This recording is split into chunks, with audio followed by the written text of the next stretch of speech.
At the risk of sounding melodramatic, I've always taken for granted the fact that I can just walk out into the woods and go backpacking whenever I want.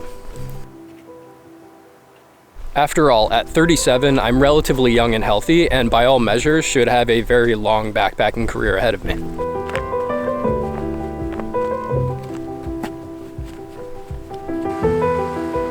But I've recently had some unexpected health issues that have caused me to reflect a bit on how much I actually enjoy doing this and how much I'm willing to give in order to keep doing so.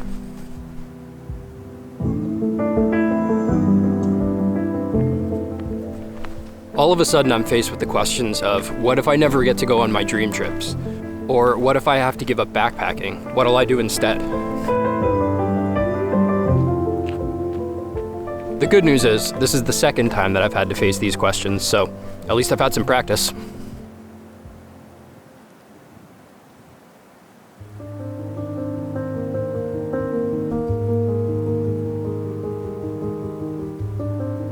Flashback to mid-2020, where it all started with a twinge in the ball of my foot. It almost felt like there was a rock in my shoe, even when I was in bare feet. This was a time of peak stress for most of us. COVID lockdowns had just begun, civil unrest had swept the nation, and companies, including my own, were laying people off in droves. Maybe it was the stress, or maybe it was 2 decades or so of treating my body like an amusement park, but the twinge grew into an ache, and the ache then spread to my right hand. The ache was accompanied by redness and swelling, and from then on my right pinky was affectionately referred to as my sausage pinky. By late 2021, I could barely walk up the steps. It was at this point that I had stumbled across the autoimmune protocol, which, if you haven't heard of it before, is pretty much just a diet where you cut out anything that can cause an autoimmune response and then slowly add things back in again once you start feeling better. Basically, no dairy, beans, eggs, nuts, nightshades, or really anything that's not a meat or a vegetable. What I really should have done is gone to a doctor, but my thought process was that whatever was going on was probably a result of my lifestyle, and the idea of going to a doctor and being told that I was doing it to myself kind of scared me. So I decided to clean up my act a little bit first, see if that helps, and then get medical treatment as necessary.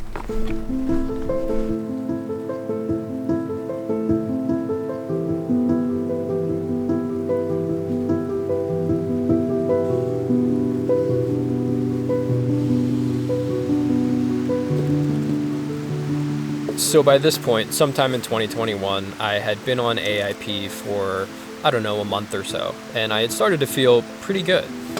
Not perfect, mind you, but I'm definitely getting relief. But of course, the holidays roll around and old habits, they start to come back. It would be another 1.5 years until I'd try AIP again.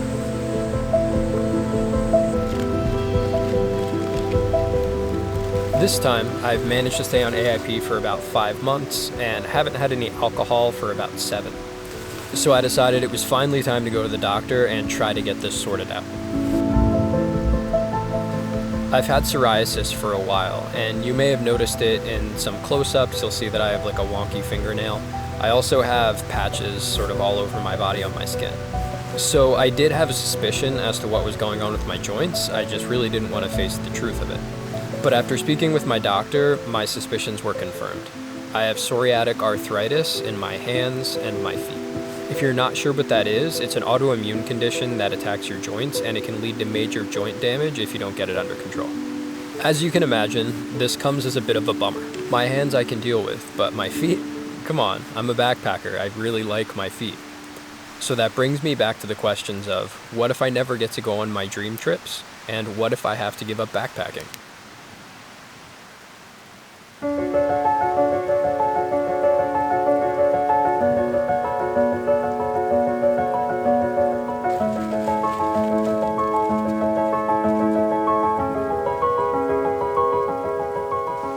So like I had mentioned earlier, I was in a somewhat similar situation back in 2017 when I had broken both my tibia and my fibula while backpacking, which resulted in a plate in my ankle and a rod that runs the length of my shin. My only real goal for about a year afterward was really just to get back out on the trail. And it turns out, by the way, that backpacking can be a great metaphor for life, with all of the putting one foot in front of the other.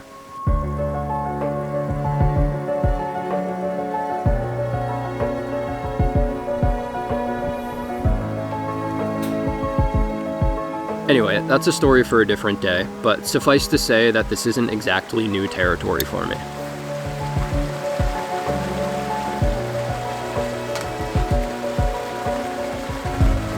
The truth is, sometimes our expectations need to be realigned, and through that process we're often nudged in directions that, in retrospect, we wouldn't have changed for the world.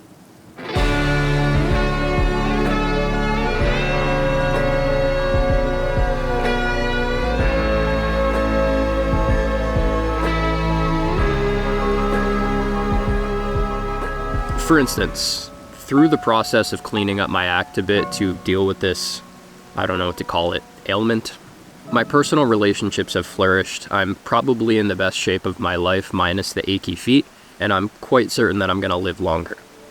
But I'm also not giving up on my trail bucket list just yet, as all of this reaffirms my belief that challenges are what make our pursuits meaningful.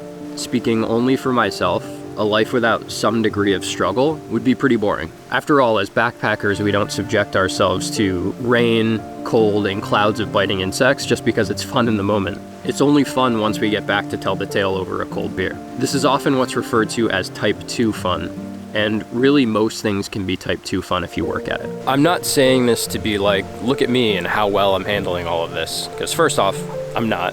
And also, I'm not so out of touch that I don't realize that there are people out there that are going through things that are 1,000 times worse than this. The types of things that are much more difficult to take some sort of positive meaning away from than just some creaky joints. I'll be the first to admit that I've been pretty lucky in life, and I'm really in no position to give advice to people facing hardship. But what I do hope to get across is that if you're struggling with something, just know that most other people are going through something that scares them too. Even the people that you watch on the internet, and you're not on your own.